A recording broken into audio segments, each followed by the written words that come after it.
You are listening to the Advocates of Aging podcast. This podcast is produced by the ABA Commission on Law and Aging.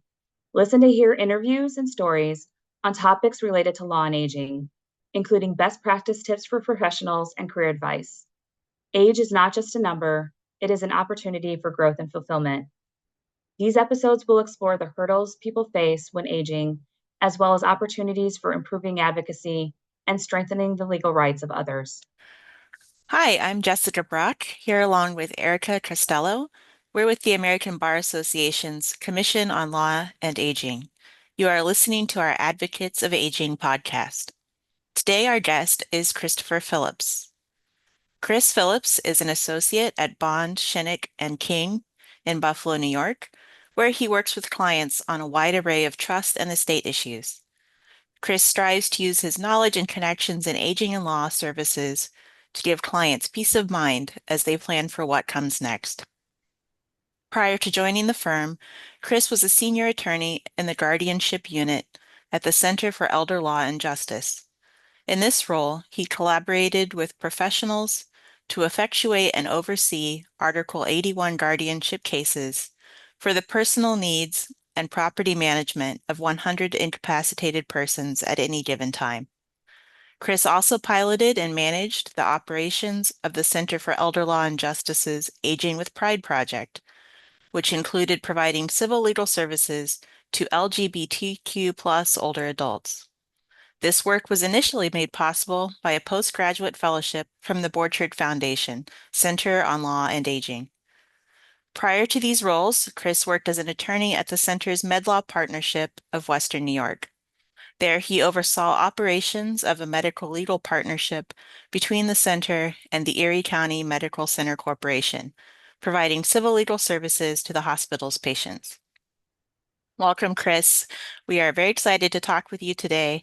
Thank you for taking time to be with us and to share your work in the field of law and aging.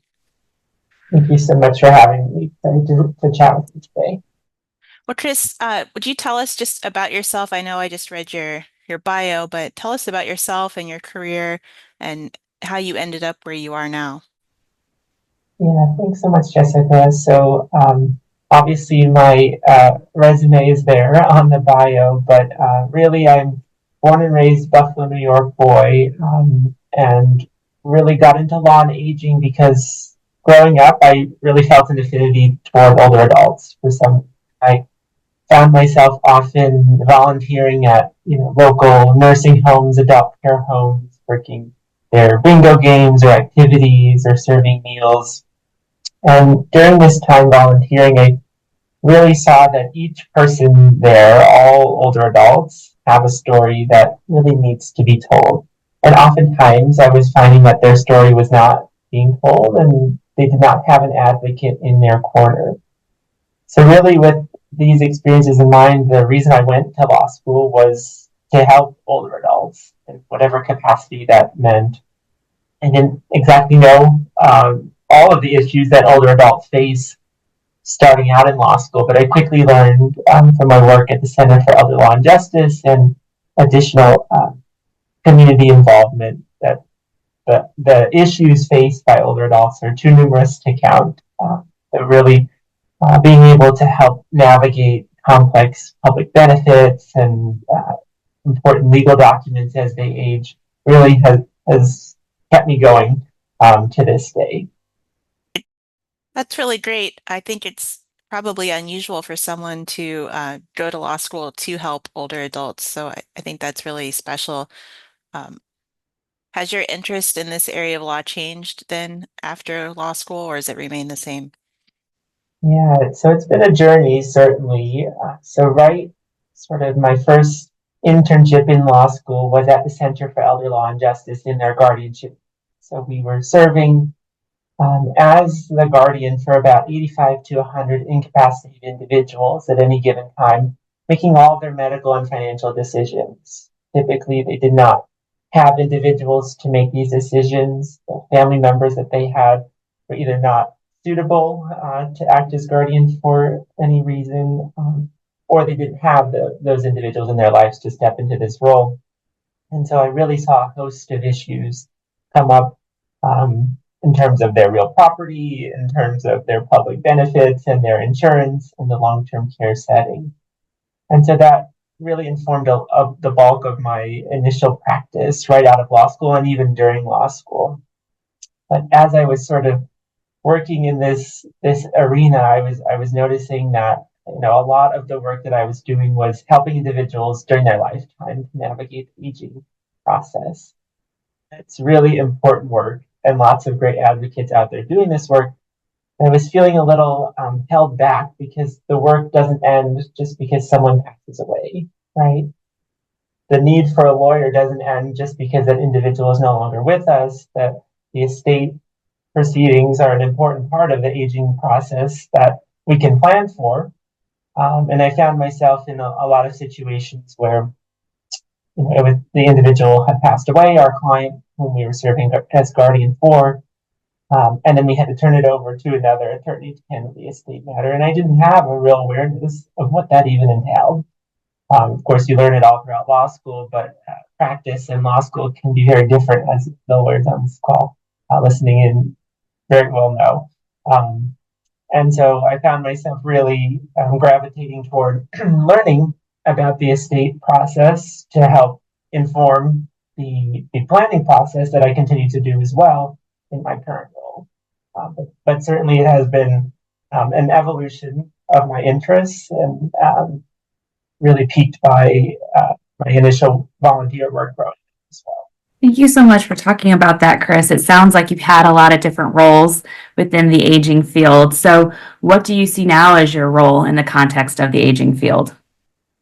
Yeah, thank you so much. So I really have the privilege of being able to continue the planning work on a sort of a more complex level than I'm used to in the past, right? Really planning for tax issues and long-term care planning, asset preservation. But it's really rewarding, I've found in this role, to help sort of cross-generationally, right? So a lot of times the instruments that I'm dealing with actually predate me, right? These instruments were set up decades ago by individuals intending to provide for generations to come. And it's really rewarding to be able to step into that role and help a family across these generations to make sure that these individuals are provided for in whatever context that means. It's also a very rewarding thing to be able to step in and assist a family when they have suffered a loss of their loved one. That is something that oftentimes we don't talk about as lawyers, but really, when an individual passes away, it's a unique opportunity to be able to be there not only for the wishes that you have helped plan for the individual client, but also their family members as well, because really they have enough to worry about in dealing with the grief and loss of their loved one. So to be able to then step in and take the estate and those matters off of their plate and off of their mind is very comforting in my current role. Thank you for talking about that. I think that's definitely something that a lot of attorneys in the field experience, and with their clients, especially in the area of grief and working with their clients through that grief. So, what is something that has surprised you the most about aging, either personally or professionally speaking? Yeah, so I think in terms of aging in general, I think the incidence of dementia and Alzheimer's is particularly alarming for me. In addition to my professional work here, I have the privilege of serving on our local chapter's board of directors of the Alzheimer's Association. So, related to that work, I do see everyday individuals of all walks of life being affected by cognitive decline as they age. And there's no rhyme or reason to this. It can be any socioeconomic status, it can be any education level, any race, gender. There's not a whole lot that we can do to predict that, right? Personally, I had my paternal grandmother suffered from dementia and Alzheimer's for about 20 years prior to her passing, and she left behind a large family of 10 children and 26 grandchildren, and growing by the day with great grandchildren. And it was very hard for me personally to see us lose her, as she succumbed to this illness. In my work at Center for Elder Law and Justice, I saw this as well. The reason we were serving as a guardian for individuals is because these people were facing cognitive decline, a lot of times dementia and Alzheimer's. In my current role as well, that informs my practice every day. We have to plan for this because we just don't know what life is going to bring, and that is aging in law, right? We try to plan for those events down the road. So this it was very surprising and eye opening that our family was not the only family facing. So it was also surprising that there are services out there to help, such as the Alzheimer's Association, such as attorneys at the Center for Elder Law and Justice, at legal services agencies all across the country, and even private practitioners that are really trying to help plan for any eventuality. What do you find exciting in the field? Is there anything you're working on that really excites you? Good question. Yeah. So I find that it's always different. You never know what you're going to get in this field because each case is different. Each individual's life is different, right? An individual will come to you and want to plan, and their assets are too varied to count, right? And it's very exciting to be able to help problem solve. I think we as lawyers are professional problem solvers, so it is an exciting prospect to be able to use knowledge that we in the field of aging and law, as well as connections, to really help with whatever piece that is. And I think that's a very important part of lawyering in the aging and law field, is to be connected with those services and be able to provide warm handoffs to financial planners, to long-term care resident advocacy groups, to organizations like the Alzheimer's Association and other nonprofits that are doing this field. And I think it's just I have found that the community locally and nationally in the field of aging and law is just so welcoming and willing to help each other.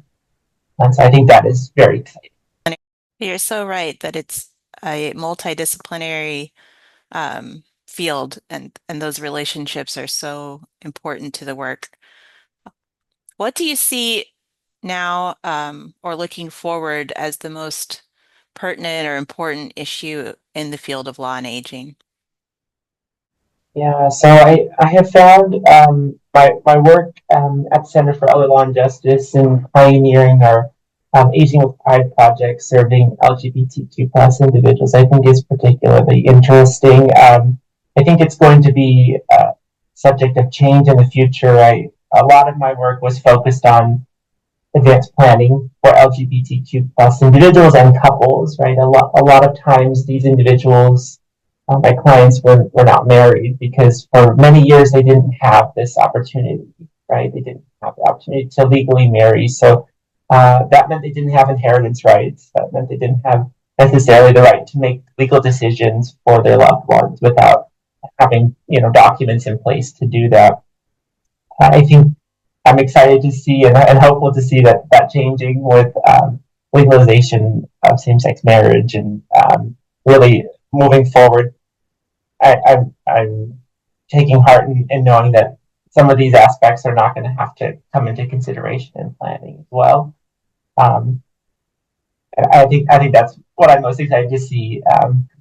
Thanks. There's definitely been a lot of changes that have been going on in aging.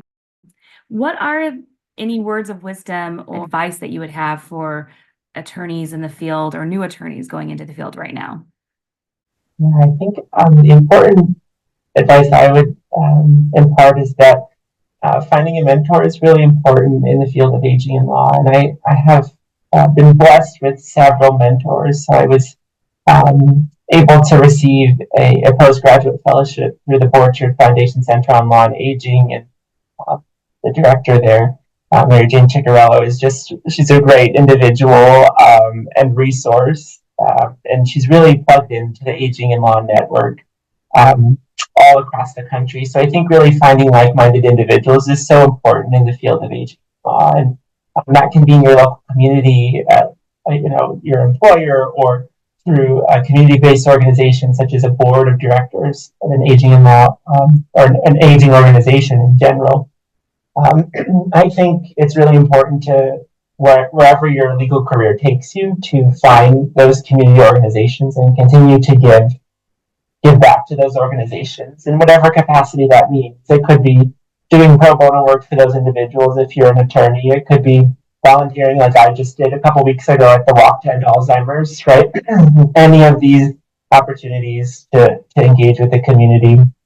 Even if you're not necessarily working in the field of aging and law, if you're passionate about it, I think using those skills that you have to educate the community as well. A large part of my role has always been community outreach, right? Reaching out to communities, going to provide presentations to constituents, older adults about, what the difference between legal documents are or what are common legal issues facing older adults, and trying to distill that down to items that are really they're able to understand, whether that's through a presentation or a blog post or some sort of material that you can distribute at a local senior center.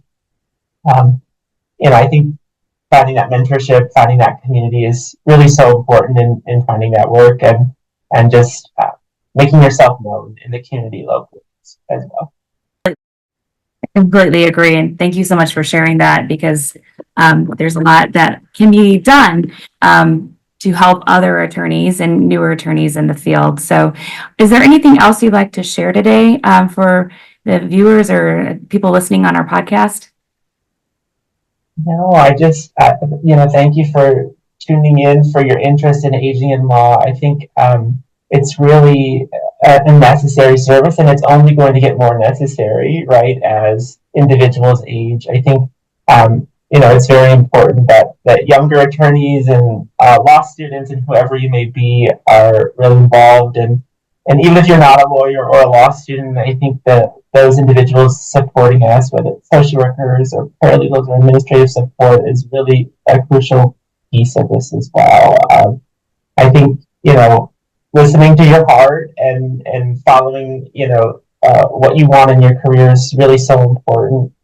And continuing to learn issues facing older adults so that you can provide the best, guidance to your clients is really so beneficial to them. Oh, we couldn't agree with you more, Christopher. So thank you so much again for joining us today.